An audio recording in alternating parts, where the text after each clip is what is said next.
పేరు పేరున నమస్కారం. మీ అందరికీ తెలుసు, కేసీఆర్ గారి శిష్యులుగా, కేసీఆర్ గారు తయారు చేసిన సైనికులుగా, కేసీఆర్ గారి కార్యకర్తలుగా ఉద్యమంలోంచే ఉద్భవించిన నాయకత్వం ఇవాళ బీఆర్ఎస్ పార్టీది. ఈ వేదిక మీద కూర్చున్న ప్రతి ఒక్కరూ, వెనకాల ఉన్న ప్రతి ఒక్కరు కూడా ఆనాడు రాష్ట్ర కేంద్ర ప్రభుత్వాలతో సుదీర్ఘంగా వారు ఎన్ని కేసులు పెట్టినా, ఎన్ని రకాలుగా భయపెట్టే ప్రయత్నం చేసినా భయపడకుండా, వెరవకుండా రాష్ట్రం కోసం పోరాటం చేసిన, రాజీ లేని పోరాటం చేసిన నాయకత్వం మా పార్టీది. రాష్ట్రం వచ్చింది, ఆ తర్వాత ప్రజలు ఆశీర్వదిస్తే మా పార్టీ అధికారంలోకి వచ్చింది, ప్రభుత్వం వచ్చింది. కేసీఆర్ గారి ఆశీర్వాదంతో నాకు మంత్రి పదవిలో పనిచేసే అవకాశం కూడా వచ్చింది. 10 ఏళ్ళు కేసీఆర్ గారి నాయకత్వంలో అనుక్షణం తెలంగాణ రాష్ట్రం కోసం, తెలంగాణ రాష్ట్ర అభివృద్ధి కోసం వివిధ హోదాల్లో పరిశ్రమల శాఖ మంత్రిగా, టెక్నాలజీ రంగానికి మంత్రిగా, అట్లాగే మున్సిపల్ వ్యవహారాల మంత్రిగా అనుక్షణం ప్రజల కోసం పనిచేశాం తప్ప, రాష్ట్రం కోసం పనిచేశాం తప్ప ఎన్నడూ కూడా తప్పుడు పనులు, పొరపాటును కూడా చేయలేదు. మా కేసీఆర్ గారు ఎప్పుడో ఒకటి చెప్తూ ఉంటారు, రాజకీయం అనేది గేమ్ కాదు, మనకు సంబంధించినంత వరకు మనం తెచ్చిన ఈ రాష్ట్రంలో మనకు ఒక టాస్క్ అని. అంతే నిబద్ధతతో 10 ఏళ్ళు చాలా సిన్సియర్గా రాష్ట్రం కోసం పనిచేశాం. అన్ని రకాలుగా మా నియోజకవర్గాలను ఎట్లా బాగు చేయాలి, మా జిల్లాలు ఎట్లా బాగు చేయాలి, మన పల్లెలు ఎట్లా బాగుండాలి, ఏ టాస్క్ మాకు మా నాయకుడిస్తే, ప్రజలిస్తే దాని నిబద్ధతతో తెలంగాణని గొప్పగా తీర్చిదిద్దేదానికి తాపత్రయపడుతూ అందరం కూడా సమిష్టిగా పనిచేసినాం. మేమెన్నడూ టైంపాస్ కార్యక్రమాలు చేయలేదు. ప్రత్యర్థుల కుటుంబాలను రాజకీయాల్లోకి లాగి, ప్రత్యర్థుల పిల్లల మీద బురద జల్లి, ప్రతిపక్షాల మీద కేసులు పెట్టి, ప్రతిపక్షాలను మరి కావాలని హరాస్మెంట్ చేసి ఆ టైప్లో టైంపాస్ పని చేయలేదు.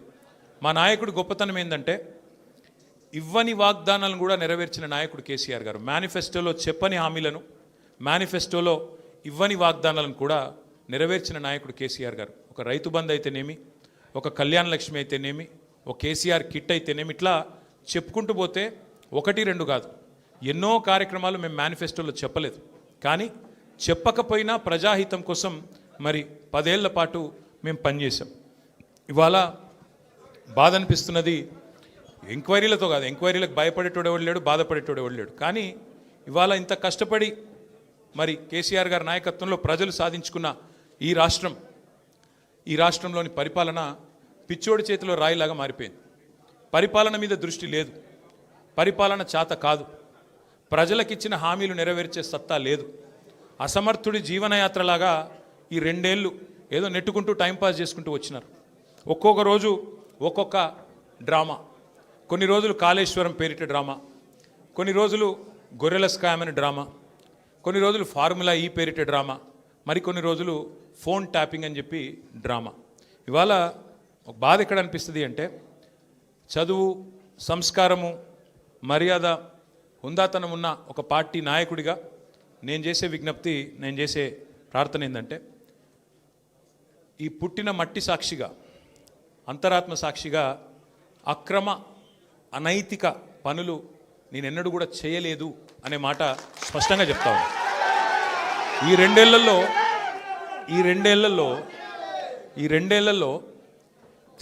తీవ్రంగా, ఈ 2 ఏళ్లే కాదు, దాదాపు గత 7-8 ఏళ్ళుగా తీవ్రమైన క్యారెక్టర్ అసాసినేషన్ ఎఫర్ట్ నా మీద, వ్యక్తిత్వ హననం.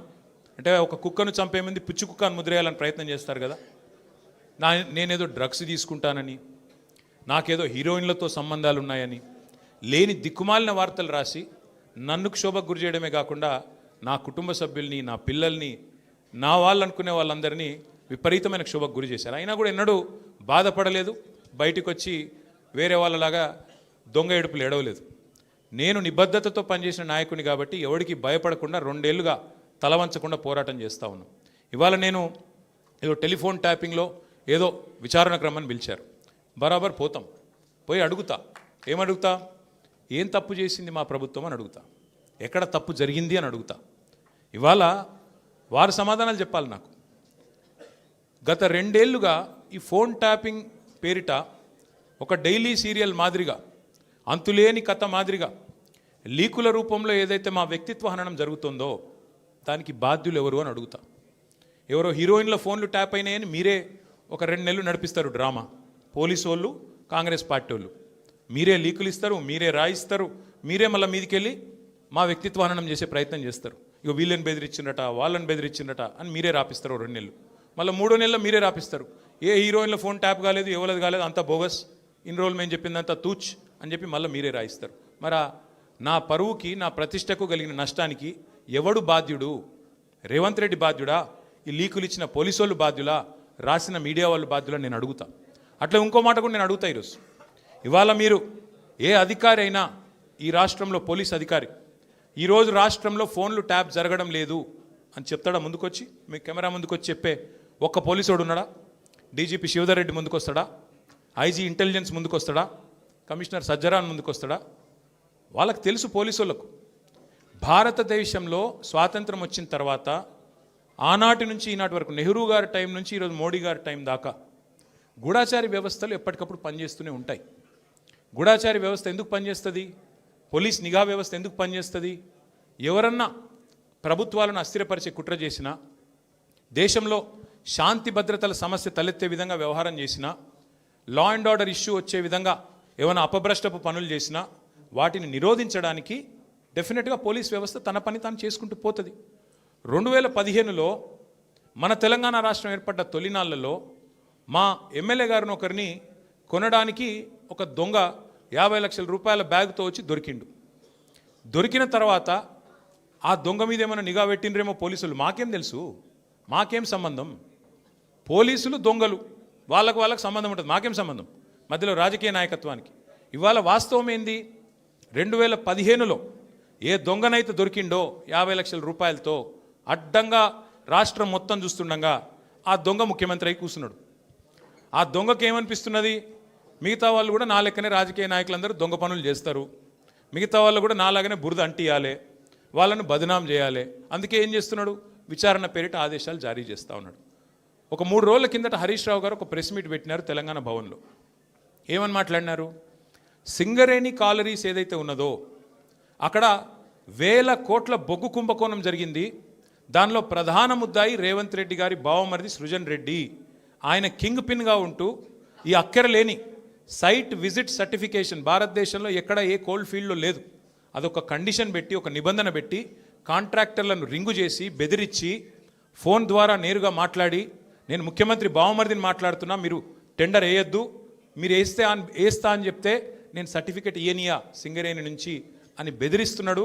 బెదిరించి ఈ మొత్తం స్కామ్ చేసింది రేవంత్ రెడ్డి గారి బావమరిది అని హరీష్ రావు గారు ఆధారాలతో సహా, ఎట్లా మా గవర్నమెంట్లో మైనస్ టెండర్లు పోతుండే, ఎట్లా కాంగ్రెస్ రాగానే ఈ నిబంధన పెట్టడం వల్ల +22% +14% టెండర్లు ఎట్లా పోతున్నాయి, ప్రజాధనం ఎట్లా కొల్లగొడుతున్నారు, సింగరేణితో ముఖ్యమంత్రి గారు ఎట్లా ఫుట్బాల్ ఆడుతున్నారు, సింగరేణి సంస్థని తన కామధేనువుగా ఎట్లా మార్చుకున్నారు, ఇవన్నీ వివరంగా చెప్పినారు. ఉదయం చెప్పంగానే సాయంత్రం వరకు మేము ఎదురు చూస్తూ ఉన్నాం. ఎవరన్నా ఒక మంత్రి, ఎవరన్నా ఒక బాధ్యుడు స్పందిస్తాడేమో. పోనీ కేంద్ర బొగ్గు శాఖ మంత్రి మన రాష్ట్రం నుంచే ఉన్నాడు కిషన్ రెడ్డి గారు, వారి ప్రభుత్వానికి కూడా సింగరేణిలో 49% వాటా ఉంది. కనీసం ఆయనన్నా, మరి కేంద్ర బొగ్గు మంత్రి కాబట్టి ఆయనన్నా స్పందిస్తాడేమో, ఈ దొంగలను పట్టుకుంటాడేమో. మోడీ గారు ఊకు అంటుంటారు కాంగ్రెస్ అంటేనే స్కామ్ గ్రేస్ అని, మరి మోడీ గారి ప్రభుత్వం ఏమైనా స్పందిస్తుందేమో అని చూసినాం. కానీ సాయంత్రం వరకు ఏం చేస్తారు? హరీష్ రావు గారికి సిట్ నోటీస్. అది అయిపోయింది, అదో డ్రామా ఒక రోజంతా నడిపిండ్రు. హరీష్ రావు గారు లోపల పోయినరు, ఉల్టా క్వశ్చన్లు వాళ్ళనే అడిగిండు, వాళ్ళకి ఏం చెప్పాలన్నా తెలియలేదు, నీళ్ళు నమిలిండ్రు, అయిపోయింది. ఇప్పుడు మళ్ళా ఇక డైలీ సీరియల్, అదే సీరియల్ ఉంటుంది కార్తీక దీపం అని, అది మనసు మమత, ఆ టైప్లో మళ్ళీ ఈరోజు నాకు, రేపు ఎల్లుండి ఇంకొకరికి. ఇది ఒక టైంపాస్ ప్రోగ్రాం తప్ప ఇలా అయ్యేది ఏమీ లేదు, వచ్చేది ఏమీ లేదు. మా సోదరులు వాలంటరీ రిటైర్మెంట్ తీసుకున్న additional director general of police RS Praveen గారు మిగతా విషయాలు మీకు అన్నీ చెప్తారు, నేను ఎక్కువ చెప్పా. ఎందుకంటే వారు ఇటున్నారు, వారు అన్ని విషయాలు వారు వివరంగా చెప్తారు. ఎందుకంటే వారు గతంలో ఐపీఎస్ ఆఫీసర్గా పనిచేసినారు, వారి తర్వాత ప్రెస్ మీట్ పెట్టి అన్నీ చెప్తారు. కానీ ఒకటి మాత్రం వాస్తవం, ఇవాళ రేవంత్ రెడ్డి గారు ఆయన దొంగ కాబట్టి, అడ్డంగా దొరికిన దొంగ కాబట్టి, ఇంకా దొంగ పనులు చేస్తూనే ఉన్నాడు కాబట్టి, అదేదో సినిమాలో బ్రహ్మానందం గారు దొంగ ఉంటాడు, ఉరికురికి దొరికిపోతుంటాడు, అట్లాగే ఈయన కూడా ఈయన స్పెషాలిటీ ఏంటంటే ఉరికి దొరికిపోతాడు. ఉత్తగానే సింగరేణిలో దొరుకుతాడు, మూసీలో దొరుకుతాడు, హైడ్రాలో దొరుకుతాడు, ఎక్కడ పడితే అక్కడ దొరికిపోతాడు. హిల్ట్ కుంభకోణంలో దొరుకుతాడు, లగచర్లలో దొరికిపోతాడు. దొంగ ఫాస్ట్గా దొరికిపోవడం రేవంత్ రెడ్డి గారి స్పెషాలిటీ. ఇంకా విచిత్రం ఏంటంటే ఇవాళ ఒక దొంగ లేడు ఈ రాష్ట్రంలో, దండుపాలెం ముఠా ఉంది ఈరోజు. క్యాబినెట్ ఎవరిది వాళ్ళు అందిన కాడికి దోచుకోనే స్కీమ్లో భాగంగా ఈరోజు వాళ్ళు దోచుకుంటా ఉన్నారు. ఆ దోపిడీని మేము బయట పెడుతుంటే వాళ్ళకి ఎక్కడ లేని మంట వస్తున్నది మా మీద. మాకేం ఫరక్ పడది. మీకు తెలియదు కానీ మీడియా వాళ్ళు మీరు కూడా మాకు తెలియకుండానే సాయం చేస్తున్నారు. మీరేమనుకుంటున్నారంటే ముఖ్యమంత్రి చెప్పిండు మేము ఇట్లా కేసు నోటీసులు వచ్చినాయి, మరి వీళ్ళని ఏదో విచారిస్తున్నారు అని చెప్పి లోపల మేము పోగానే ప్లేట్ బ్రేకింగ్లు పెట్టి గుచ్చి అడుగుతున్నారు అని మీరు పెడతారు. మాకేం బాధ లేదు, ఎందుకంటే 100 కోట్ల పబ్లిసిటీ మీరు ఫ్రీగా మాకు ఇస్తున్నారు. మాకేం బాధ లేదు. తప్పు చేసినోడు భయపడతాడు, తప్పు చేయనోళ్ళు ఎవరికి భయపడాడు. రేవంత్ రెడ్డి కాదు, వాని జేజమ్మకు కూడా భయపడే సమస్య లేదు. ముమ్మాటికి ఒకటి మాత్రం పక్కా, ఈ కేసు ఇంతటితో మేము వదిలిపెట్టాం. నా క్యారెక్టర్ అసాసినేషన్కి బాధ్యులైన రేవంత్ రెడ్డిని ఆయన తొత్తులుగా పనిచేస్తున్న పోలీసులు కొంతమంది, అందరినీ కాదు, కొంతమంది పోలీసులు ఎవరైతే ఉన్నారో ఆయన తొత్తులుగా, ఆయన అడుగులకు మడుగులతో పనిచేస్తున్నారో వాళ్ళని నేను కూడా వదిలిపెట్టను. ఎందుకు వదిలిపెట్టను? ఎందుకంటే నా వ్యక్తిత్వం హననం చేస్తూ ఉన్నారు.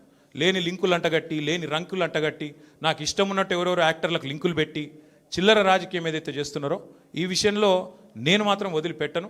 మీరేదో ఇవాళ ముఖ్యమంత్రి హార్వర్డ్కి పోయిండు, ఆడ వచ్చిరాని ఇంగ్లీష్లో ఏం నేర్చుకుంటుండో ఏం తెచ్చిండో కానీ ఆయన వచ్చే వరకు టైంపాస్ చేద్దాము అని చెప్పి మీరు డ్రామా చేస్తున్నారు. మాకు తెలుసు, ధారావాహికలాగా నడుపుతా ఉన్నారు. మాకేం ఇబ్బంది లేదు. మీరు ఎన్నిసార్లు పిలిచినా వస్తాం, ఎందుకంటే చట్టాన్ని గౌరవించే పౌరులం. తప్పకుండా వస్తాం. మేము తప్పు చేయలేదన్న మాటనే చెప్తాము.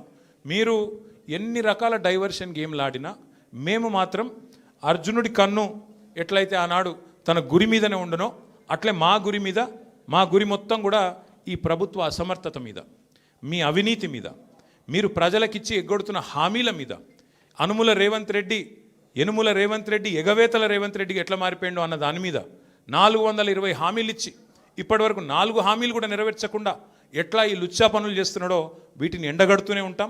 100% వదిలిపెట్టకుండా ప్రాణం పోయేదాకా పోరాడుతూనే ఉంటాం. ఎవరికి భయపడకుండా, ఎవరికి తలవంచకుండా నిఖార్సైన తెలంగాణ బిడ్డలుగా, కేసీఆర్ గారి సైనికులుగా, కేసీఆర్ గారిని తిరిగి ముఖ్యమంత్రి చేసేదాకా మేమందరం కలిసికట్టుగా పనిచేస్తూ ఉంటామని చెప్పి తెలియజేస్తూ మీ అందరికీ కూడా సంఘీభావం చెప్పడానికి వచ్చిన ప్రతి ఒక్కరికి మళ్ళొకసారి ధన్యవాదాలు తెలియజేస్తూ మిగతా విషయాలు వాళ్ళు నన్నేం అడిగినరు, నేను వాళ్ళనేం అడిగినా అవన్నీ సాయంత్రం మిగతా విషయాలు మాట్లాడుకుందాం. Thank you.